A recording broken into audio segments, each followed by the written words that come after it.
कहानी नेक लकड़हारा। एक तूफानी ठंड भरे जाड़े के दिन एक लकड़हारा लकड़ियों का गट्ठा उठाए जंगल से वापस घर लौट रहा था। उसकी कुल्हाड़ी पैनी और लंबी थी। उसने कुल्हाड़ी को अपने कमर पर बांध रखा था। वह जंगल की घुमावदार राह पर बढ़ रहा था। अचानक उसने अपने आगे एक सांप देखा। उसने गट्ठे को नीचे रख दिया और सांप को देखने लगा। वह मरा सा दिखाई दिया। मौसम बड़ा ठंडा था, इसलिए उस बेचारे सांप को देखकर लकड़हारे के दिल में दया भर आई। उसने अपना कोट निकालकर उस पर सांप को रखा। उसने उसे कसकर लपेट दिया। उसने अपने आप से कहा, मैं उसे घर ले जाकर ठीक करूंगा।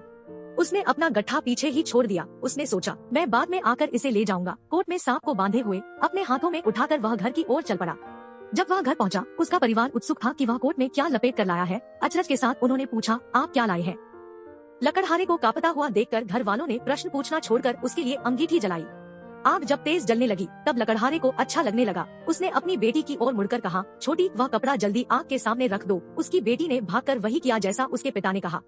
लकड़हारे ने कोट खोल दिया। अंदर सांप दिखाई दिया। उसका परिवार विस्मय से भर गया। फिर उसने सांप को उठाकर अंगीठी के सामने वाले कपड़े पर रख दिया।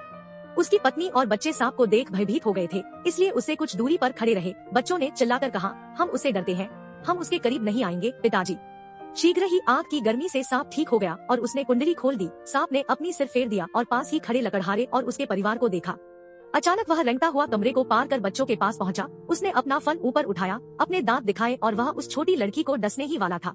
पल भर में लकड़हारा आगे आया। उसने कुल्हाड़ी सीधे सांप के सिर पर दे मारी। उसने बच्चों को अपने बाहों में भर लिया और कसम खाई कि वह कभी भी ऐसे कृतज्ञ प्राणी की मदद नहीं करेगा, क्योंकि उसका उपकार बेकार था। अगर आपको यह कहानी पसंद आई है तब वीडियो को लाइक करें और चैनल को सब्सक्राइब करें और नई वीडियोस की नोटिफिकेशन पाने के लिए बेल आइकन को दबाना ना भूलें। इसके साथ ही आप कहानी के बारे में अपनी राय और किस प्रकार की कहानियां सुनना चाहते हैं कमेंट्स में जरूर लिखें।